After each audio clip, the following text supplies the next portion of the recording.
At around 5:45 a.m. on February 5th, 2019, Lil Durk, King Von, and Bezu would get into a verbal altercation with a man in the parking lot of the Varsity, a popular restaurant located in Midtown Atlanta. The man, whose name was Alexander Weatherspoon, was a 23-year-old Vice Lord member and was known on the east side of Chicago for cracking cards and scamming. Witnesses say that the altercation would soon turn violent after 13 shots were fired, hitting Alexander Weatherspoon once in his femoral artery. Weatherspoon would then stumble across the road before collapsing in front of the One Cigar Lounge, traumatizing the late-night customers. Witnesses would then scramble to call 911, while a SUV with 300 plastered on the side would be seen leaving the scene simultaneously.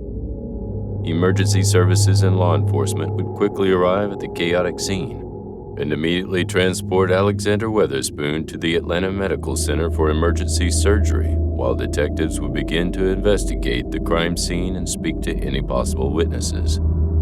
The on-scene investigation would reveal that 13 shell casings were found at the scene, coming from both a pistol and a rifle. A 9mm handgun was also found nearby. This case would then go cold for about 3 months, but on May 4th, 2019, King Von would be tackled and arrested by the Chicago police on charges related to the Varsity shooting back in February 2019. 9 days later, Bezu would also be arrested by the Chicago police with the charge being fugitive from justice, out-of-state warrant. Then on May 29th, 2019, the Atlanta police would issue an arrest warrant for the final suspect in the case, Lil Durk. The warrant would be charging Lil Durk with 5 felonies, a major one being an attempt to murder charge.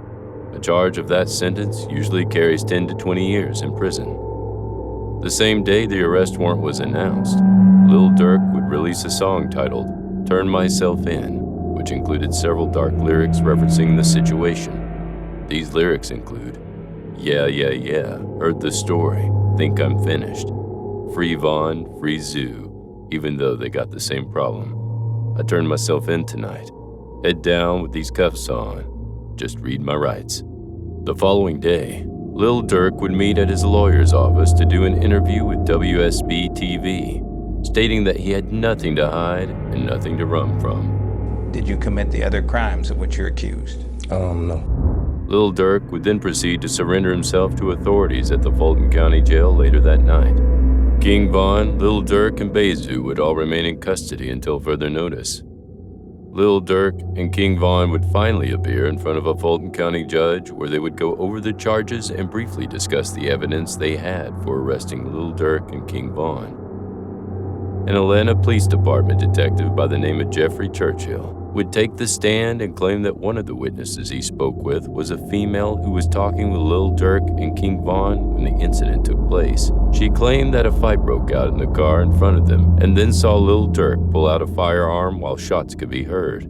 Detective Churchill then told the court that Alexander Weatherspoon also had a firearm with him at the time of the incident, and it is completely possible that Weatherspoon could have fired the first shot.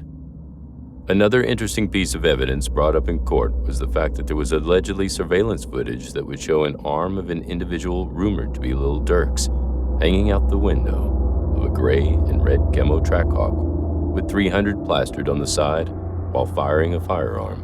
You see Mr. Banks' arm out the window firing several shots at the victim, towards the victim. Prosecutors would describe the case as gang-related and even had a Chicago police captain fly all the way down to Atlanta to confirm to the Atlanta courts that Lil Durk and King Von are documented members of the Black Disciples. At the end of the court hearing, it was determined that Lil Durk and King Von were to continue to remain in the Fulton County Jail. 6 days later, at another court hearing, prosecutors would submit a request to Fulton County Judge Kevin Farmer to not give Lil Durk bond and have him remain in custody until further notice.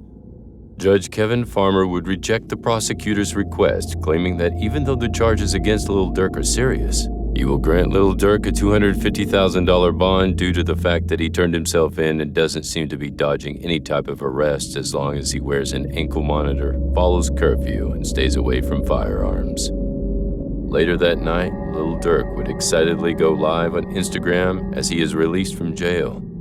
King Von would also be released the next day on a $300,000 bond. While out on bond, Lil Durk and King Von were no longer able to speak to each other, and both seemed to move a different type of way after their release. Lil Durk would seem to slow down and focus more on his career. King Von, on the other hand, would continue to live a fast and dangerous lifestyle despite already beating a murder charge back in 2017.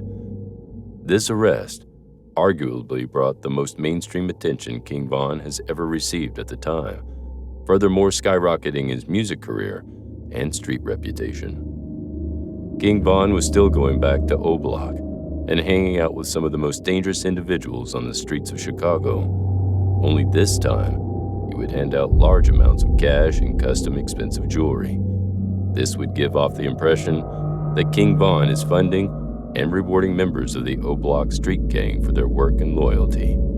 King Von would also start up Get Back Gang Entertainment in an attempt to give top O Block members a rap career in order to increase the gang's notoriety both on a street and mainstream level while monetizing it in the process.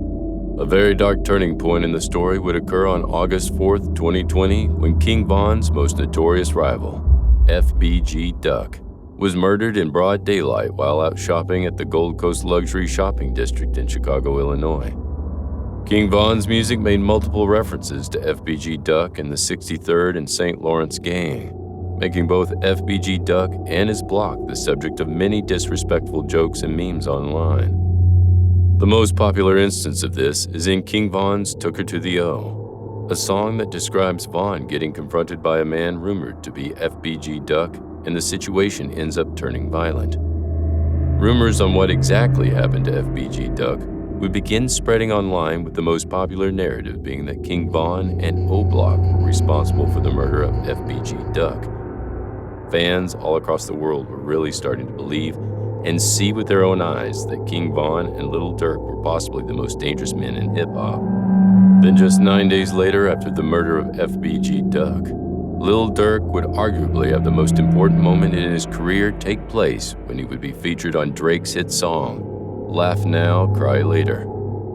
The Drake collaboration would bring a whole new massive audience to Lil Durk and his music, sending eager fans down rabbit holes only to discover that Lil Durk and his associates have extremely dark pasts involving lots of violence and even death. Lil Durk and King Von would take all the attention they were getting from both the Drake collaboration and the FBG Duck situation to double down on their savage street reputations, regardless of the fact that the two were both very well aware that they were on bond and being heavily monitored by authorities. You ain't have your gun for them, you better have your gun for me. Better have your gun for Booney. Better have your gun for C. You don't believe me, you gon' see. You gon' end up by that tree. But I got my gun for Boone, they call him Chief. But we should've killed him sooner, cause he a thief. Know that we did it. King Von would even record himself getting off a plane only to be greeted by law enforcement officers with badges. Two officers trying to search me in the plane. They talk about, let me search your bag out. Let me get y'all ID one more time before I leave. Take a picture of my badge. Y'all want to search me for what? Remember, it's space. It wasn't too long before the ship began to sink. On November 6th, 2020, King Von would get into an altercation with Quando Rondo, a rapper with close ties to NBA YoungBoy, another rapper in which Von had problems with behind the scenes. This split-second altercation outside of the Monaco Hookah Lounge in Atlanta would abruptly end with Quando Rondo's right-hand man, Lil Tim, fatally shooting King Von. Lil Durk would then release his highly anticipated album, The Voice, a little over a month later, which featured some quite telling lyrics. On the song, Should Have Ducked, a song whose title is already a diss in itself. Durk says, I told my PO through the gate that I get high as f. She asked me how high do I get? I told her high as duck. Durk also says, they asked me where I'm gonna be in 10 years. I said, the feds. These lyrics came off to most fans as Lil Durk somewhat accepting the fact that his one-of-a-kind hip-hop run will ultimately come to an end with him receiving a hefty prison sentence. 7 months after King Von's sudden death, Lil Durk's brother D-Thang would also be shot and killed outside of a nightclub called Club O in Harvey, Illinois. While losing another person so close to you is already a lot to deal with in itself, it must be even more difficult to deal with when a lot of the speculation of why D-Thing was killed in the first place was because rival gang members have a tough time getting to Lil Durk due to his celebrity status, so his enemies just got the next closest thing. A few weeks later, trouble would continue to follow Lil Durk after his Atlanta mansion was broken into by alleged enemies of Lil Durk. Shots were reportedly fired in the home by Durk's girlfriend, India, but it was rumored that this would just be a cover-up in order to prevent Lil Durk from getting arrested since he was already a felon on bond. The dominoes would proceed to fall, but on a whole nother level this time, because on October 13, 2021, the FBI would raid O Block and arrest 5 members of the street gang for the murder of FBG Duck. The most notable of the 5 arrested was Muwop, King Von's right-hand man. This wouldn't come as a surprise to most drill fans, as there was many pieces of evidence that hinted at O Block being behind the FBG Duck murder. One interesting piece worth mentioning is the fact that King Von gave Muwop his iced-out O Block chain just 11 days after the murder of FBG Duck. King Von would also start shouting out Muwop more than ever on his story and had him in the studio with him at just about all times. This Muwop, he crazy. He got all type of partners left. Muwop was also one of the most fearless out of the group when King Von was shot and even punched Quando Rondo in the head in order to help Von. The federal indictment revealed that they were all being watched prior to the FBG Duck incident, indicating that if King Von were still alive today, he most likely would have been sitting in the same jail as Muwop at this exact moment. So with all of this chaos going on, it left most fans wondering whatever happened to Lil Durk, King Von, and Bezu's case in Atlanta. Well, back in 2021, the victim of the case, Alexander Weatherspoon, would be arrested on federal charges after allegedly stealing multiple identities and using them to fraudulently obtain money in order to purchase various luxurious items. The victim plays a big role in convicting the defendants in a criminal case, so having him in federal custody as well as the chaos that came with 2020 on a global scale most likely slowed down any proceedings of the case.